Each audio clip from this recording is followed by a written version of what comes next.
Hello, everyone, and welcome. I'm Mick Stott, and I welcome you back to programme number 39 in our No2Nato series. And boy, do we have a great lineup for you as always. Our title tonight is a very interesting one and very topical, and that is Trump, the 50-day ultimatum to Putin. Of course, that very interesting character from across the pond, namely President Donald Trump, recently gave a 50-day ultimatum to Vladimir Putin to end the war in Ukraine. Let's take a look at what he said, should we? That we are very unhappy, I am, with Russia, but we'll discuss that maybe a different day. But we're very, very unhappy with them, and we're going to be doing very severe tariffs if we don't have a deal in 50 days. Tariffs at about 100%. You'd call them secondary tariffs. You know what that means. But today we're going to talk about something else. And as you know, we've spent $350 billion approximately on this war with Russia and Ukraine. And would like to see it end. It wasn't my war, it was Biden's war. It's not my war. I'm trying to get you out of it. And we want to see it end.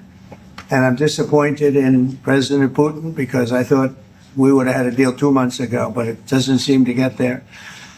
So based on that, we're going to be doing secondary tariffs if we don't have a deal in 50 days. It's very simple. Now, I reckon, having seen what he had to say, that this could prove to be as embarrassing as a leaked telephone conversation by the Wall Street Journal, which might be equally as embarrassing. But our talking points tonight are going to include what Trump actually said about the 50-day ultimatum, what was contained in that, what happened the last time he provided an ultimatum like this, what will happen after 50 days are up, what does the future hold for the exotic dancer known as Zelensky, and how popular are Zelensky and Putin amongst their people, and of course what the latest information is that we can get that is going on the ground in Ukraine. And so tonight I'm joined by two great guests, Dr. Patrick Walsh, who's an part of the Irish Political Review Group, and Warren Thornton, ex-forces sniper, journalist and presenter. So if we can start with Patrick. Oh, good evening. Good evening. Well, Patrick. Good evening. Well, from what I heard, really, Trump saying he promised Russia financial pain and severe tariffs, and I mean, this is just really Trump's playbook, really, all the time, isn't it? But the difference, I think, in this is that he bullies allies very effectively with this type of talk. But it's another question where he can bully adversaries, opponents. I know he likes to keep the idea that he's a sort of honest broker as concerned to Ukraine, but of course that's not true at all. And we'll probably find out how effective it will be in due course at the end of 50 days, maybe. I think the other thing he said in this interview around this time, he emphasized his desire that Europeans would buy US weapons and arms and basically supply Ukraine that way in a sort of secondary way. So he's keeping a sort of like a hands-free sort of policy, or he thinks he is anyway. And I noticed that Healy, the defense secretary in the UK, he said he urged everybody, the Europeans, to start buying these US arms in this 50-day period, so that they were ready for the starting gun in 50 days' time. So, I mean, this seems very, very strange, but it's right up. This is exactly what Trump wants: people to buy lots of US weapons and to get on with it without the US actually involved in it. And in some way, it's a bit like cost-cutting Biden, isn't it? It's a bit like the same strategy Joe Biden had, which Trump suggested he was going to abandon. He always calls it Biden's war, but actually he's taken ownership of the war himself now. But it seems to be a sort of cost-cutting war waged by Europeans with waged by Europeans supplying Ukraine by buying American weapons. It's a complete, it's a terrible joke, actually, you know, if it wasn't so serious. The only other... Would you say that the tariffs, have they had an effect on Russia? And would further tariffs have an effect? What is your perspective? Well, I would say that undoubtedly they've had an effect, but they certainly didn't have the effect that the West intended them to have, which was basically to promote regime change in Russia. They didn't have this effect. And in fact, they haven't been as stringent as they're pretended to be, because if they were, the West would suffer far more, Europe particularly. So there's lots of they're sort of civ-like tariffs in the sense that there's lots of ways of getting around them. And these are not for the Russians, for the benefit of the Russians, they're for the benefit of Europe and for the West. Because if they were stringently imposed, there'd be real trouble for the Western economy. So you've got things like, for instance, export of oil and gas, Russia through Azerbaijan and other places like this. And you've got all these sorts of shadow fleets and everything going around. And that's tolerated by the West because it's indispensable. The idea that there's a sort of really stringent sort of blockade of Russia, I think, is a fallacy. I mean, they could do this, but they've chosen not to do it. So there must be a reason in the US or European interests why they're not doing it. So I don't think it's they've had effect without a doubt. I mean, Russia could do without them, but having said that, it's a fairly autarkic state. It's been preparing for these sort of sanctions, so it's been able to ride them out. Yeah, I think some of the none of these things happen by chance, and there's that much intelligence that goes on in both arenas. I don't think there'll be any great surprises. Thank you for that, Patrick. Can I now introduce Warren and welcome Warren back to the program? Thank you. Hi, Warren. Welcome back. It's good to see your face again. Yeah. You too, Michael. Lovely. Thanks for having me on. No, you're more than welcome. Warren, the same question to you. Do you think that the tariffs have been significant, and would further tariffs have an effect? Not really. They're the same as sanctions. I agree with Patrick. It does have a slight effect. But let's not forget that the wonderful, like the Germans, for instance, are turning around and saying we've got to have, and Europe are saying we've got to have these new bunch of sanctions as well. Let's not forget that through Azerbaijan and then through India and then selling that oil, the Russian oil, to America. America are then selling it back to Europe at about 4 times the price, but it's still Russian oil. So, of course, they're getting rich. The European economies are collapsing. The 50 days is interesting because, of course, that's when, of course, America will be into a bit of a recess. So he doesn't have to deal with Lindsey Graham and his bone-crushing sanctions. They're not going to work, these tariffs. They'll put the tariffs on India and China. India and China will completely ignore them, and they'll go their own way and do their own thing. The other thing as well, it is discretionary as well. And, of course, the problem that you have, and this is the absolutely ridiculous thing, is the GDP of Russia last year was 4.8%. The highest in Europe was 0.9%. So, of course, these sanctions do have an effect, but they've streamlined it so that these sanctions are basically built into the Russian economy. And, of course, it is absolutely booming. Anybody who thinks Russia's economy, Michael, is in the toilet is sadly deluded, I'm afraid. Well, yeah, absolutely. I mean, back to you, Patrick. We saw what happened after the 60-day ultimatum that Trump gave to Iran. Are we going to see anything similar, do you think? Or is this really just a threat about tariffs? I don't think we're going to see anything similar because the one in Iran, essentially, it was a sneak attack by Israel, really, on when the negotiations were just finishing, and the Iranians weren't really prepared for an attack. They were like organizing themselves in preparation for an attack when Israel actually attacked them, and that's why they had such a fruitful first 24, 48 hours. But this was an attack by proxy by Israel. And then, the United States intervention after that was a very limited sort of intervention. I mean, it was a very strange thing, dropping a couple of bombs on a place that there's obviously a lot of people are very skeptical about what sort of damage they did, but they didn't really end the Iranian nuclear program in any respect at all. They might have put it back by 6 months at the best.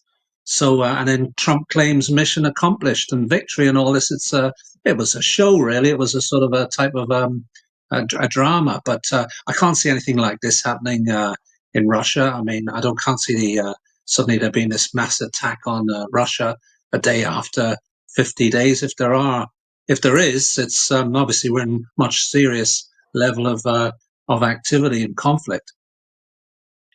Thanks for that, Patrick. And the same question to you, Warren. Do you have anything to add to that? Yeah, absolutely. Very simply, there's going to be nothing there. They're trying to sell them weapons. That's a nothing burger. Of course, they might give them the long-range weapons, but I don't think they'd be stupid enough to do that. There is a major problem that they've got as well, because they're hunting around for these Patriot missile systems. Now, Germany are going to give their 2 Patriot missile systems, obviously, to Ukraine. And that means Switzerland go to the back of the queue when it comes to wanting these defensive, shall we say, weapons. Right, America are not going to get involved in this. If you read the Brookings Institute policy paper that was done in 2009, it actually laid out that America wanted Israel to strike Iran and to take the blame for it so it wouldn't hurt them, abroad.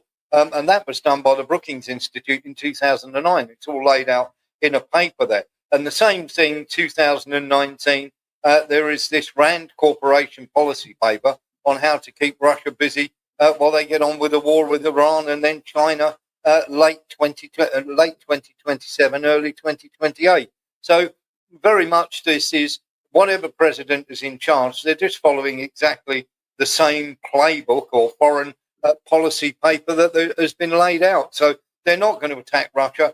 They don't care if Ukrainians die and Europe gets absolutely destroyed in the process financially.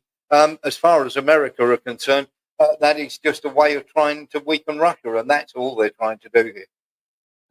And of course, we'll continue with you, Warren, because as you talk about Ukraine and Zelensky in particular, the investigative journalist Seymour Hersh thinks that the reason for the 50-day ultimatum isn't really about sanctions, but it could be about getting rid of Zelensky. What is your perspective on that? What do you think about that? Seymour's finally caught up with everybody else. Basically, what happened was Syrskyi was blamed for the Nord Stream. He was also blamed for the failure of the summer offensive, and he was packed off to the UK to be the UK ambassador. Since then, he's been groomed left, right and centre by the UK to take over from Zelensky.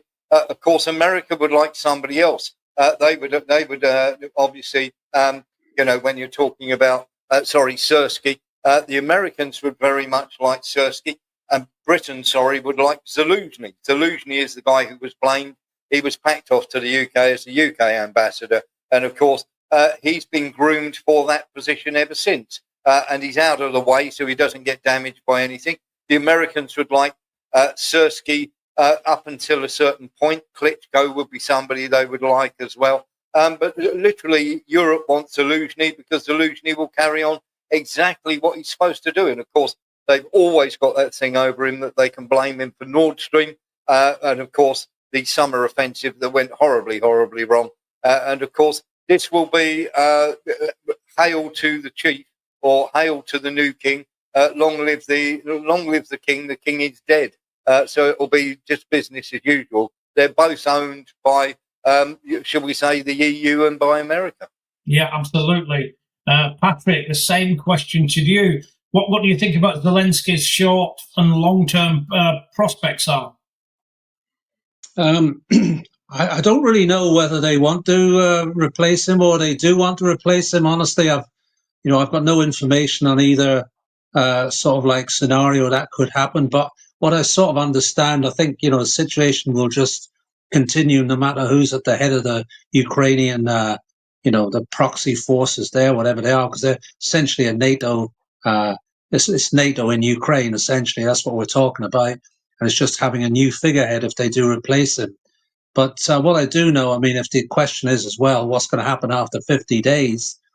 We're getting indications, for instance, Putin, he made a statement a couple of days ago where he emphasized the fact that he'd been too trustworthy about the West in the past.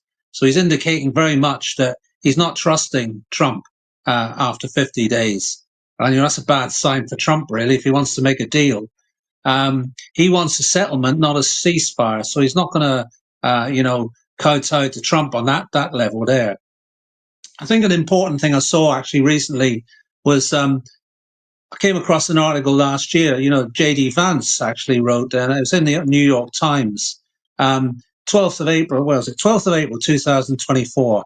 And he basically set out these things. He was criticizing the Biden policy in Ukraine. And what he said is, Biden was saying if we give him 60 billion a year, that's the difference between victory and defeat.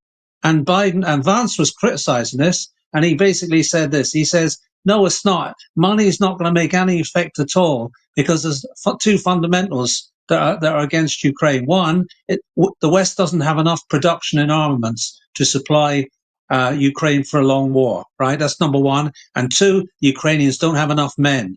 And once they don't have those sort of things, 60 billion is no use to them at all. So essentially, unless the Americans do give them some sort of missiles, they can attack Moscow and stuff like that. But that leads to World War III at the end of the day. It's we're all just like doing a recycling of the Biden situation, and that's going to be a law of diminishing returns for Trump if he goes down that road. Yeah, and of course we'll stay with you, Patrick. According to a poll on May the 14th by the Kiev International Institute of Sociology, Zelensky's trust rating has increased by 74%. And equally, a poll by the Russian sociological organization Public Opinion Foundation on March the 14th reports trust on Putin to be up to 83%. Do you think that these amongst its peoples are accurate? And what are the perceptions on Zelensky and Putin, and why? There's quite a few questions in there, Patrick. But what is your take on that? Just generally on polls, I don't trust them at all because they're often taken in Northern Ireland, for instance, and they're completely, people tell interviewers what they want to hear and things like this, and depends on questions. We all know those sort of things, but I wouldn't accept anything comes out of Ukraine because Ukraine goes on all the time about casualties, Russian casualties, and yet nobody asks Ukraine, how many casualties have you got, by the way? Why don't you tell us what sort of casualties you have? And things like this, And then, of course, Zelensky's rating apparently went up massively once he was humiliated in the White House by Trump. So, I mean, what does that say? Does that say he's a better leader because he was made to look like a clown by Trump in the White House? That has no real effect on the actual, the strategic position of anything. So I think these polls are just pointless. The other thing is that if they want to replace Zelensky, they'll replace Zelensky. They won't care about polls or anything like that, and they manufacture the narrative outside of Ukraine anyway. So it's only a matter of trying to manage the Ukrainians, make sure they keep in the field, so they keep dying, so the war keeps going on. That's all they're really interested in at the end of the day, is to keep them in the field by promising them little, promise them enough to keep them going. That's what they want to do, and essentially what they do is they end up dying in greater and greater numbers all the time. I don't, by the way, just to answer the question on Russia, I'm not really sure, but I have a friend who was in St. Petersburg a couple of weeks ago, by no means pro-Russian or anything, actually very, very sort of patriotic British. And he was at a conference. He found it very hard to get into Russia, by the way. He had to go via Istanbul. But he told me that Russia was, he'd been to Russia about 10, 15 years ago. He said it's highly patriotic state. He said there's posters everywhere about the army and about the armed forces. People have become very, very nationalistic, he said, very much behind the troops. It really surprised him, the backing that the ordinary Russian had for the war, for the conflict. Yeah, it really has cohered Russia I mean, it's done exactly the opposite of what the West wanted to do at the start of this these shenanigans, But that's what his view to me was, and he was by no means pro-Russian. Actually, he was probably a little bit anti-Russian. He had the standard British view, so he was quite surprised by this. Thank you for that, Patrick. And the same question to you, Warren. Very, very simply, if Zelensky's popularity rating is high, you'd have to be an idiot to believe that, for the simple fact they are grabbing people off the streets, throwing them into vans and forcing them onto the front line. The people of Ukraine absolutely detest Zelensky. It's an interesting one with Putin. because Putin very, very simply, the last election, he had an 80% approval rating. But then, of course, Western pollsters turned around and said that Putin had around about an 85% approval rating. And Patrick is absolutely right. He is not just seen as the leader, the political leader, he's seen as the spiritual leader as well. And he's very much loved by the people in Russia.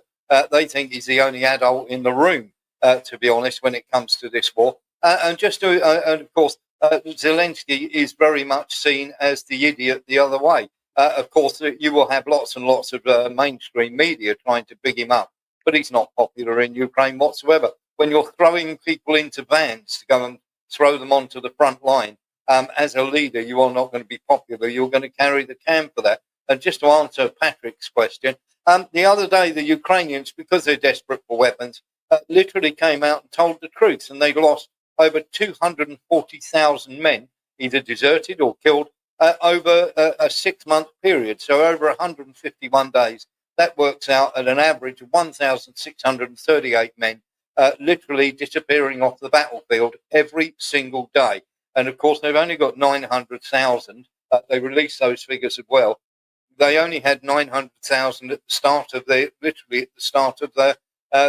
should we say, 2025. So they're down to about 600,000 men. They've conscripted a lot of people where they've beaten them up, shoved them into vans and everything else. So around about 800,000. When they're losing that many men, they will literally be almost in no position to defend it. By August next year, they'll be down to about 200, 300,000 men. So they will have to give up huge amounts of ground.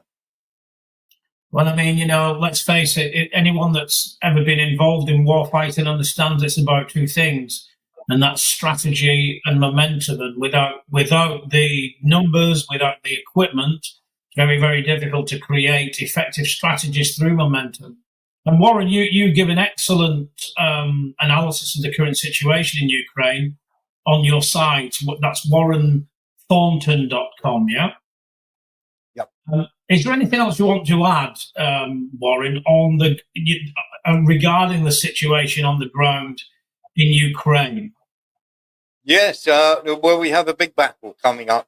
It won't be as big as Avdiivka, it won't be as big as Bakhmut, but the people who brought you the disaster of Bakhmut in 2023 and the disaster of Avdiivka in 2024 now present Pokrovsk, which is in the Donbass in 2025. Now, Pokrovsk is being encircled at the moment as we speak. There are about 20 to 25,000 troops in this area. This is a major battle coming up because there's a big cauldron being formed, as you can see by the first map there. The pink areas are where they're starting to move in. And of course, as we get closer and closer, we see on the second, literally the map here, you can see there are two roads leading out. One of them is at the top in the north called Brzezinsk. And of course, the Russians now have full fire control over that. And leading off to the side on the west is the E50, which leads into Pokrovsk. Now, the Russians have complete firepower over that, as well as drones waiting in the wings just to literally smash everybody to pieces if they're trying to get out.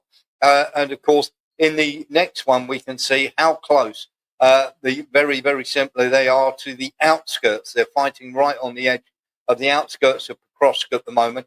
That's not the only area that they're fighting in. There's another cauldron, as you can see by this other map. Pokrovsk and Konstantinivka is another cauldron that is being basically made. And of course, they're starting to collapse. Now, that's not just, shall we say, one or two areas. That's happening away all across the front line. But Pokrovsk is going to be the next big area to fall. And very, very simply, what's going to happen is it'll be one of those, select any one of the 5 excuses Ukraine use whenever they get defeated. But this is going to cost another 15,000, 20,000 troops. It's going to be a debacle just like Kursk or Avdiivka or Bakhmut. Wow. I mean, that's quite a dark picture. Patrick, I don't know if you've got anything to add to that at all. You may or may not. Is there anything that you want to add to Warren's statement about the current situation on the ground in Ukraine? Well, I'm sure Warren described it very well. He probably knows more about the military side of things than I do. But I mean, I heard that, funnily enough, I was listening to Times Radio, which I really sort of detest. But there was a commentator on there suggested that Trump had intentionally given 50 days to Putin because that was the length of the fighting season in the summer. And that will give him, the maximum potential for making ground. Well, I think, the Russians have been meticulous about and slow, meticulous, saving lives, essentially. I mean, this drone warfare situation, you can't really have mass, attacks, infantry concentrations anymore. So they're taking it very, very, bit by bit and just wearing away the Ukrainian forces bit by bit. And I mean, that's what the strategy is, essentially, just to wear them down, because that's what it's all about, isn't it? It's about demilitarization of the opponent. It's not about actually taking territory, apart from the territory that Ukraine's going to have to obviously pay now, as people always pay after wars. But essentially, it's about the demilitarization of Ukraine as a threat to Russia. So that's what the Russians are at, and they're taking it slow, taking it meticulously. I presume that's what's going on, and they're just moving forward. Ukrainians haven't moved forward since the end of 2022, since their counteroffensive that time. The one more recently was a disaster. Obviously, the Kursk thing was a disaster. So there's been one-way traffic ever since, and I can't see it being any different in the future. I mean, the Ukrainians really all they rely on are these sorts of spectaculars, these types of media spectaculars, attacking, aircraft, and they take 4 months to organize, which is essentially a sort of terrorist form of warfare, insurgency type of warfare. It hasn't really any great strategic effect, except it's provocative. That's all it is, and it's probably aimed to provoke, hardliners in Russia to basically to convince Putin to be more aggressive towards Ukraine, which he doesn't want to do. He just wants to take the war in its course and go about it with him setting the agenda, not with Ukraine setting the agenda. So I presume that's what's happening. Well, thank you, Patrick, and thank you, Warren. It's been great to have you back tonight, and very, very informative as always. And it keeps us as current as we could possibly be. Outside of that mainstream narrative, which I don't really trust that much. So thank you for being here tonight. I have no doubt that you'll appear again as we do more programs as we go out into the future. Thank you. Thank you. And of course, I would like to say, it's really interesting listening to Warren and Patrick. From a military perspective, this has gone on for some time now when you consider the conflict. And in the British military, we generally only do 6-month operational tours for a reason, because during that time, people can actually lose who they are. And the aftermath of that is just unbelievable in terms of mental health issues. Goodness knows what impact this will have on that level with those that manage to get back to their countries. And, the family situation connected to that, the devastation will be unbelievable. And of course, we do have Donald Trump over the other side of the water. I served at the Military Academy Sandhurst for a number of years as a staff officer, mentoring people through their adventurous training experiences and showing them how to plan and organize and launch this type of expedition. And of course, if Donald had been one of my young officer cadets, I think I would have only ever followed him out of curiosity, because you pretty much know that something interesting is going to happen. It's probably going to be unintelligent and against the flow of anything that makes any common sense. So that's my take on the situation, albeit a little bit satirical. But there we go. I wish you all well. I thank you for tuning in tonight. Just to let you know that there won't be a broadcast next Thursday, the 31st of July.